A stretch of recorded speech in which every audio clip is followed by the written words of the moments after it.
नमस्कार, India real estate guide budget special में आपका बहुत बहुत स्वागत है। तो बजट का महीना लग चुका है और फरवरी के अंत में हम देखते हैं कि वित्त मंत्री साहब बजट लेकर आते हैं, बड़े ऐलान होते हैं, एक रोड मैप देते हैं। वो अगले कुछ सालों के लिए एक साल का रोड मैप नहीं, अगले कुछ सालों का रोड मैप होता है, एक पूरा बजट। और इस बार एक ऐसा सेक्टर जिसे बजट से फिर बहुत सारी उम्मीदें हैं, वो है रियल एस्टेट का। हालांकि हम कहेंगे कि पिछले बजट में भी रियल एस्टेट को लेकर काफी अनाउंसमेंट हुए थे, लेकिन उतना काफी नहीं है क्योंकि सरकार के लक्ष्य काफी बड़े हैं। 2022 तक सबको हाउसिंग देनी है, इसके अलावा 100 स्मार्ट सिटीज बनानी है और देश में रियल एस्टेट को आगे लेकर जाना है। तो ये तमाम लक्ष्य कैसे पूरे होंगे, इसको लेकर उत्सुकता है रियल एस्टेट इंडस्ट्री के अंदर भी। तो आज हम चर्चा करेंगे कि इस बार बजट से क्या उम्मीदें रखी जाएं, कितनी बड़ी उम्मीदें रखी जाएं, और इसके लिए आज एक खास पैनल हमारे साथ है। मेरे साथ स्टूडियो में मौजूद है रामरत्न ग्रुप के प्रेसिडेंट श्री गोपाल काबरा जी। इसके अलावा हमारे साथ दिल्ली से जुड़ रहे हैं एटीएस ग्रीन्स के सीएमडी गीतांबर आनंद, साथ में आप क्रेडाई के प्रेसिडेंट इलेक्ट भी हैं, और साथ में है गुजरात से अहमदाबाद से जक्षय शाह साहब जो कि एमडी है सेवी इंफ्रास्ट्रक्चर के। आप सभी का बहुत बहुत स्वागत है। गीतांबर जी, आपसे शुरुआत करता हूं। पिछले बजट में जैसा मैंने कहा कई ऐलान आए थे, हमने कई सालों से इतने ऐलान एक साथ किसी बजट में नहीं देखे जहां तक रियल एस्टेट का सवाल है। क्या उम्मीद की जाए इस बार ये बजट भी रियल एस्टेट के लिए कई ऐलान लेकर आएगा?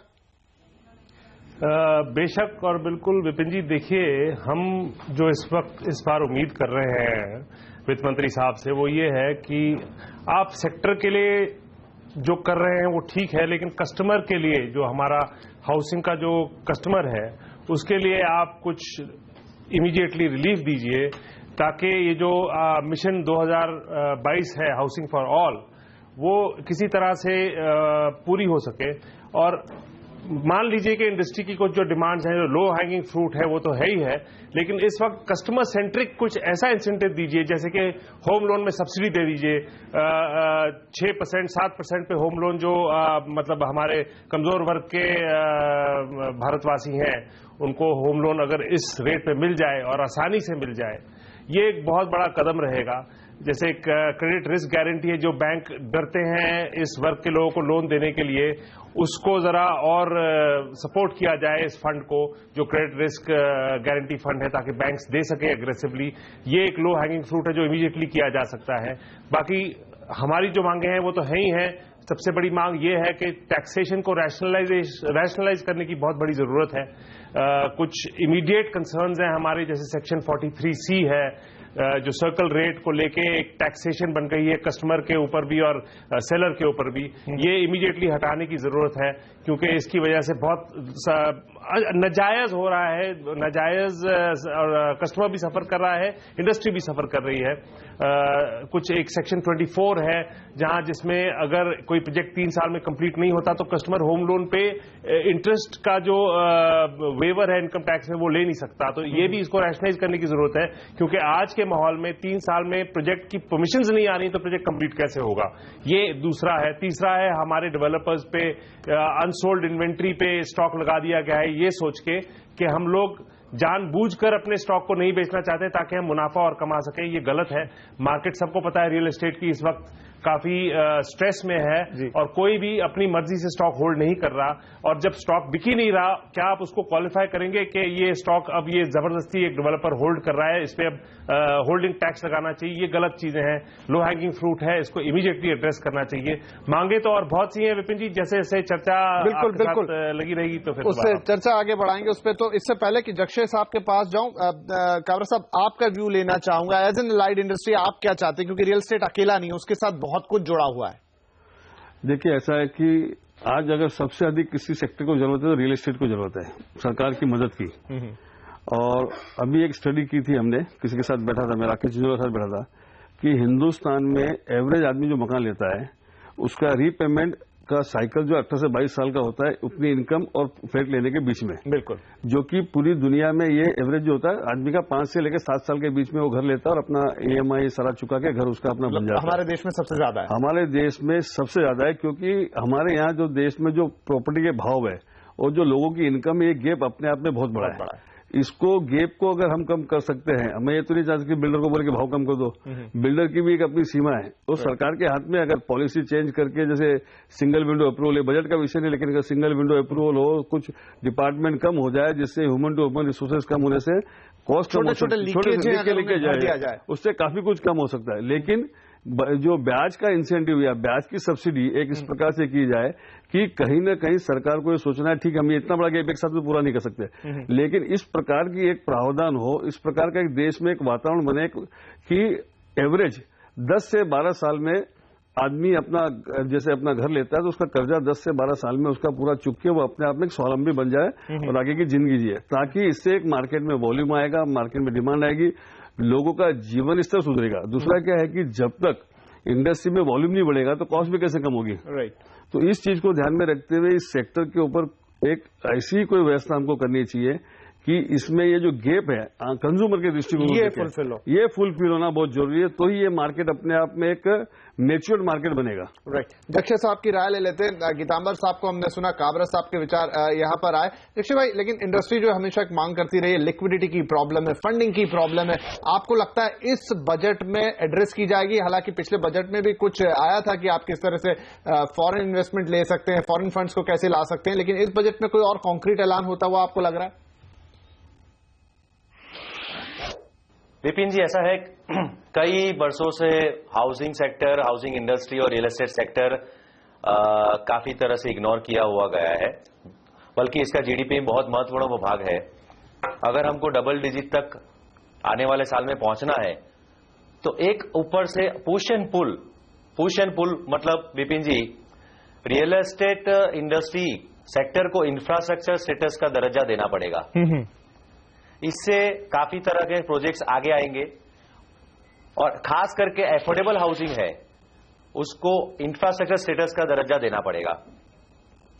दूसरी बात है कि जो रिटेल कंज्यूमर है उनको क्या फायदा देना है, तो मेरे हिसाब से स्लम रीडेवलपमेंट, LIG, MIG और ये पहली बार हमारा सजेशन क्रेडाई की तरफ से हेरिटेज बिल्डिंग,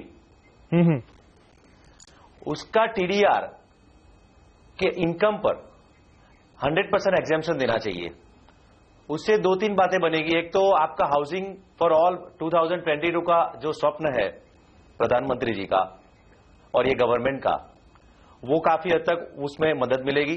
दूसरी बात, स्लम फ्री सिटीज, जो स्मार्ट सिटी में एक महत्वपूर्ण योगदान है स्लम फ्री सिटीज का, उसमें काफी तरह से उसमें मदद मिलेगी। और हमारी जो धरोहर है, सांस्कृतिक धरोहर जो क्रेडाई मानती है, वो हेरिटेज बिल्डिंग का कंजर्वेशन काफी। चलिए, हेरिटेज बिल्डिंग के कंजर्वेशन की भी बात करें, जक्ष एक नया पॉइंट लेकर आए। बहरहाल यह वक्त हो गया छोटे से ब्रेक का, लेकिन अफोर्डेबल हाउसिंग क्योंकि एक बहुत बड़ा पॉइंट है सरकार की नजर में भी, देश की जरूरत के हिसाब से भी और डेवलपर कम्युनिटी के सामने भी। इस पे चर्चा करेंगे, इस बजट में क्या खास आ सकता है, छोटे से ब्रेक के बाद।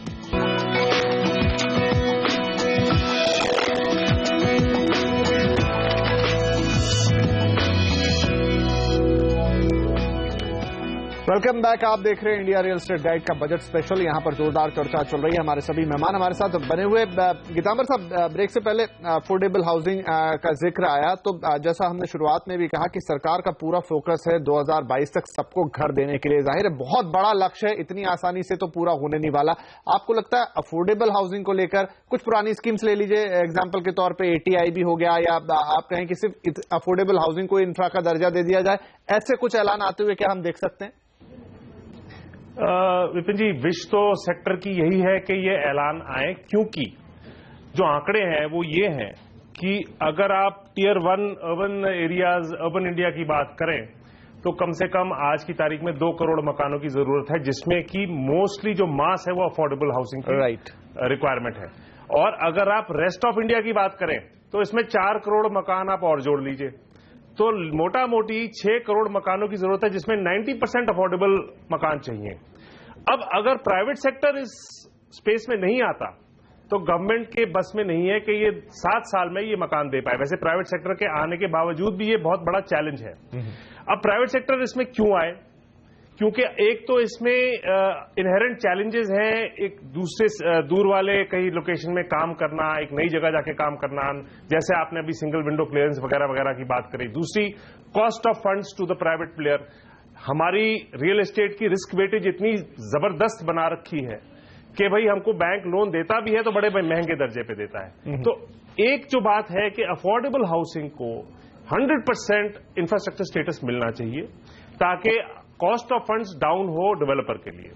दूसरा, जैसे जैसे आप चाहते हैं कि प्राइवेट सेक्टर वहां पे जाए तो इनको एक फिस्कल इंसेंटिव देना ही पड़ेगा, नहीं तो प्राइवेट सेक्टर को वो अट्रैक्टिव नहीं लगता। मैं भाई सच बात बोल रहा हूं, अगर एक प्राइवेट सेक्टर को वहां जाने के लिए इंसेंटिव दिया जाए, जैसे आपने ATIB कहा जी, अगर ATIB को दोबारा ले आया जाए, और उसमें पहले गवर्नमेंट का कंसर्न ये था कि ATIB को मिसयूज किया गया, लोगों ने छोटे मकान ना बनाने के बजाय बड़े मकान बना दिए, 2 छोटे मकान जोड़ के। हम कहते हैं कड़ाई का ये सजेशन रहा है मिनिस्ट्री को कि आप एक पेनल्टी रख लीजिए, जहां आपको लगे कि ये मिसयूज हुआ है वहां आप टैक्स डबल कर दीजिए as a penalty. But ATIB जैसा कोई सेक्शन लाना बहुत जरूरी है ताकि प्राइवेट सेक्टर इसमें अपना योगदान दे, नहीं तो ये मकान 7 साल में 6 करोड़ मकान जो बनने ही नहीं बन पाएंगे। उसके बाद इमीडिएटली जो गवर्नमेंट को करना चाहिए, जैसे मैंने पहले भी कहा अपने डिस्कशन की शुरुआत में, जो लो हैंगिंग फ्रूट है जो इमीडिएटली गवर्नमेंट कर सकती है, वो टैक्सेशन को रैशनलाइज करने की जरूरत है। आप मानेंगे नहीं, हमारे पर स्क्वायर फुट जो टैक्सेशन पूरी आती है करीब 350 रुपए पर स्क्वायर फुट टैक्स है जी। सर्विस टैक्स ही है जो अपने आप में 4% का है, जो अपने आप में एक बहुत बड़ी अनोमली है, क्योंकि ये एक सर्विस, अगर आप इसको सर्विस मानते हैं तो आप इसकी स्टैंप ड्यूटी क्यों ले रहे हैं? क्योंकि ये इमूवेबल प्रॉपर्टी में आप स्टैंप ड्यूटी ले रहे हैं, एक तरफ से आप इसको सर्विस मान रहे हैं। ये 4% जो सर्विस टैक्स लगेगा ये तो एकदम हटा देना चाहिए, और बाकी टैक्सेशन को भी रैशनलाइज करना चाहिए, क्योंकि जब तक आप रैशनलाइज नहीं करेंगे तो ये इसका जो कॉस्ट, जो टैक्स का बर्डन है वो कंज्यूमर पे जा रहा है, राइट। तो वो अफोर्डेबिलिटी फैक्टर वहां खत्म हो जा रहा है। तो ये लो हैंगिंग फ्रूट गवर्नमेंट को इमीडिएटली इसको देखना चाहिए। टैक्सेशन पर जरूर यहाँ पर सरकार को नजर रखनी चाहिए, क्योंकि एक मोटा हिस्सा टैक्स के कारण कीमत में बढ़ जाता है। कामरा साहब, आपसे जब पहले बात कर रहा था आपने कुछ एक्सपोर्ट इंसेंटिव की बात की थी, तो क्या वो कोई जरिया हो सकता है जहां से आप चलिए टैक्स का एक हद तक ही आप बोझ कम कर पाएंगे, लेकिन दूसरी तरफ से सहारा दे दें? देखिए, इसके लिए जो मैं मानता हूं ना, अफोर्डेबल हाउसिंग की जो हम बात कर रहे हैं कि अफोर्डेबल हाउसिंग में एटलीस्ट जैसे एक्सपोर्ट में इंसिडेंटी होती है, ड्यूटी ड्रॉबैक जैसा एक होता है, ताकि हम लोग जो कोई टैक्स भरते हैं वो क्लेम नहीं कर पाते, तो सरकार की तरफ से एक ड्यूटी ड्रॉबैक करके इंसेंटिव होता है और आइटम टू आइटम होता है।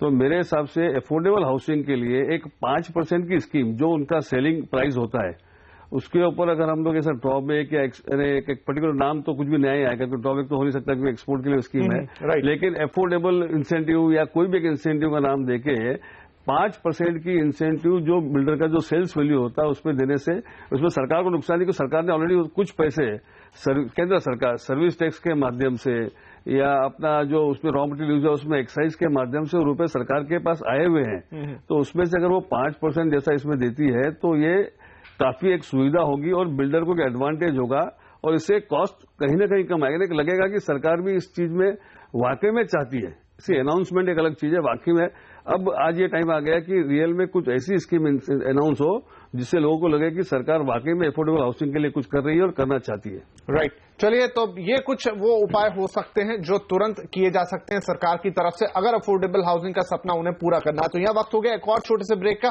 ब्रेक के बाद आएंगे तो कुछ और वो मुद्दे जिन पे इस बजट में कुछ सुनने को मिल सकता है उन पर होगी चर्चा। छोटे से ब्रेक।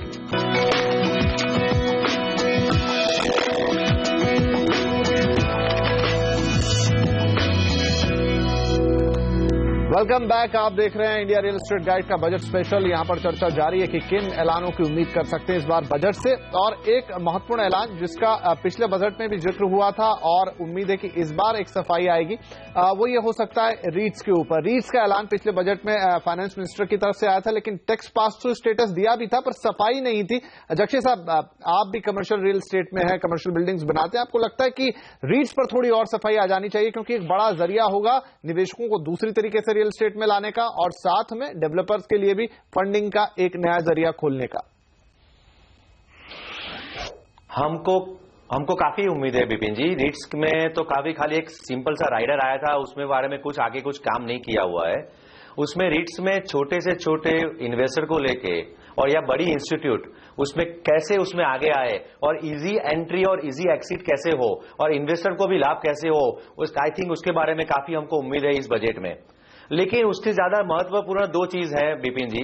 रेंटल इनकम में अभी 30% डेप्रिसिएशन है, उसको हम चाहते हैं कि 50% तक मिनिमम ले जाना चाहिए, क्योंकि खाली हाउसिंग फॉर ऑल खाली नवनिर्माण में अगर लग जाएंगे तो बहुत देर लग जाएगी, लेकिन जो अभी अवेलेबल हाउसिंग है तो उसको अगर हम एनकरेज कर पाते हैं रेंटल हाउसिंग को, और छोटी सी शॉप्स, छोटे की दुकानदार जी, छोटी सी ऑफिसेस और जो छोटे से घर है अफोर्डेबल और LIG MIG सेक्शन में, तो उसमें मेरे हिसाब से 100% रेंटल इनकम उसमें एग्जेम्पशन कर देना चाहिए। रेंटल हाउसिंग का आइडिया दे रहे हैं गीतांबर साहब। मुझे भी लगता है कि ये आइडिया अच्छा हो सकता है कि रेंटल हाउसिंग को लेकर, क्योंकि सबको हाउसिंग करानी जरूरी नहीं कि सबके लिए घर बन पाए। जो घर ऑलरेडी उपलब्ध है उनका अगर रेंट वाला जरिया खोलने की कोशिश की जाए तो रेंटल हाउसिंग एक बड़ी कामयाबी हो सकती है। आपको लगता है और बजट में कुछ सुनेंगे इसके बारे में? बिना शक ये तो एक हमारी सजेशन हमेशा रही है सरकार को कि ये जरूरी थोड़ी है कि सबको अपना घर ओन करना है। रेंटल हाउसिंग एक बहुत बड़ा स्पेस है। लेकिन विपिन, मैं दोबारा उसी बात पे वापस आ रहा हूं, 6 करोड़ मकान जी, और अगर रेंटल हाउसिंग भी क्रिएट करनी है तो मकान तो बनाने पड़ेंगे। लेकिन ये मकान, मान लीजिए एक मिनट के लिए कि अगर एक मकान की एवरेज कीमत 6 लाख रुपए अगर आप लगाइए, 6 करोड़ इंटू 6 लाख 36 लाख करोड़ का अगले 7 साल में बिजनेस हो सकता है। 36 लाख करोड़ का बिजनेस मींस कि आपका मैन्युफैक्चरिंग सेक्टर 250 आइटम यूज करते हैं हम एक घर बनाने में, 250 आइटम, कील, चिटकनी, कब्जा, ये सब गिन लिया आप, तो 250 आइटम की फैक्ट्रियां चलेंगी। आप मान के चलिए, और कितने लोगों को नौकरी मिलेगी। रियल एस्टेट, अगर ये गवर्नमेंट इस बात को समझ जाए और इसमें पुश दे दे, प्राइवेट सेक्टर को ले आए किसी तरह से एक इंसेंटिव देके, TIB जैसे आपने कहा, तो फिर हमारा जो सेक्टर है इकोनॉमी GDP को कम से कम 20% कंट्रीब्यूशन कर सकता है। आज की डेट में 6% कंट्रीब्यूट कर रहा है जी। और अगर GDP को 20% कंट्रीब्यूशन अगर आ गई, सिर्फ हमसे नहीं मैन्युफैक्चरिंग से भी आएगी, क्योंकि जैसे मैंने कहा ये 250 आइटम भी बनी है। ये 250 आइटम बनाने के लिए कम से कम 1 लाख फैक्ट्री चलानी है। जैसे गोपाल जी तार बनाते हैं, कोई छोटा और मैन्युफैक्चरर है वो कब्जा बनाता है, कोई कील बनाता है, कोई बाइंडिंग वायर बनाता है, कोई रस्सी बनाता है, बहुत सी ऐसी आइटम्स हैं। तो आप सोचिए ये इस पूरी कहानी का जो अंजाम है वो कितना बढ़िया होगा इस देश के लिए, कि सोचते बनेगा देखते बनेगा। राइट। तो रेंटल हाउसिंग जैसे आपने कहा बहुत बढ़िया आइडिया है, लेकिन रेंटल हाउसिंग बनाने के लिए हाउसिंग स्टॉक तो चाहिए। तो उस हाउसिंग स्टॉक को बनाने के लिए प्राइवेट सेक्टर की बहुत जरूरत है। किसी ना किसी तरह गवर्नमेंट को ये सोचना चाहिए कि प्राइवेट सेक्टर को स्पेस पे कैसे लाया जाए। राइट। और वो सबसे बेस्ट आइडिया जो है आपने खुद ही कहा वो है TIB किसी फॉर्म में ले आइए और वो मिसयूज ना हो, उसका ध्यान रखिए, पेनल्टी सिस्टम हो, चेक्स एंड बैलेंसेस हो, उसका ध्यान रखिए। राइट। तो अब कंक्लूजन की तरफ आरंभ, काबरा जी आपसे आखिरी कमेंट लूंगा। जैसा बहुत अच्छा उन्होंने कहा कि GDP को बढ़ाने के लिए बहुत बड़ा से कैटलिस्ट हो सकती है रियल एस्टेट इंडस्ट्री, क्योंकि कई सारी इंडस्ट्री जुड़ी हुई है। आपको लगता है उन सब का ध्यान रखते हुए बड़े अनाउंसमेंट जरूर आएंगे? फाइनल कंक्लूजन देखिए, बड़े अनाउंसमेंट आएंगे और ये बजट, ये नई सरकार का एक मार्गदर्शन भी होगा कि वाकई में सरकार क्या करना चाहती है। क्योंकि पहला बजट जो था बहुत थोड़ा वक्त था, एक फॉर्मेलिटी थी। यस। लेकिन ये बजट जो है पूर्ण बजट है। इससे इस सरकार की, NDA सरकार की 5 साल की आने वाली क्या मंशा और क्या करने वाले हैं उसका एक इसमें गाइडलाइन आएगा। इसलिए चूंकि दिल्ली का चुनाव का रिजल्ट भी थोड़ा एक अलग टाइप का है, तो लगता है ऐसा है कि सरकार बहुत कुछ ध्यान में रख के ये बजट को बनाएगी और बजट वाकई में ये देश को विकास की ओर ले जाएगा। इस प्रकार का बजट होगा, ऐसा पूरी उम्मीद है। चलिए, तो एट लास्ट जक्षय साहब से जाते जाते एक ऐसा सवाल ले लेता हूं जो शायद सब लोग बहुत ज्यादा पसंद न करें। रियल एस्टेट रेगुलेटर की भी बात होती है, क्या कहीं कुछ अनाउंसमेंट यहां पर आ सकता है? वो सबके भले के लिए, इंडस्ट्री के लिए भी और लोगों के लिए भी। हमारा मानना है और मेरा पर्सनली मानना है कि रेगुलेटर के बारे में इस बार जरूर ऐलान होगा। और मैं हमारे हिसाब से जो हम क्रेडाई की प्लेटफॉर्म से हम काफी लोगों को मिलते रहते हैं, तो हमको जानना मिला है कि इस बार सरकार सीरियसली उसमें सोच रही है और ये सबके हित में है। छोटे से छोटे कंज्यूमर से लेके डेवलपर और इंडस्ट्री वाले और फाइनेंशियल इंस्टीट्यूट्स, सबके लिए जरूरी है कि रेगुलेटर का इस बार अनाउंसमेंट होगा। चलिए, तो बहुत सारी चीजें हो सकती हैं इस बार के बजट में, लेकिन फोकस ये होना चाहिए कि देश में रियल एस्टेट को बढ़ावा मिले, उसके साथ जीडीपी का विकास हम देखें अलाइड इंडस्ट्रीज के साथ होते हुए, और साथ में सबसे बड़ा फोकस ये कि जो घर सबको देने का एक सपना है सरकार का 2022 तक का, वो साथ में लेकर चले और इंडस्ट्री के साथ में लेकर चले, और साथ में ये भी रहे कि लोगों को घर खरीदने के लिए पैसे कैसे मिलेंगे उस हिसाब से भी सोचना चाहिए, ब्याज दरों के बारे में भी सोचना चाहिए। तो उम्मीद करेंगे कि इस बार के बजट में इस तरह के कई ऐलान देखने को मिलेंगे जिससे रियल एस्टेट सेक्टर आगे बढ़ता हुआ नजर आएगा और सबको घर मिलने की उम्मीद और आगे जाएगी। आप सभी मेहमानों का इस कार्यक्रम में शामिल होने के लिए बहुत बहुत शुक्रिया। नमस्कार।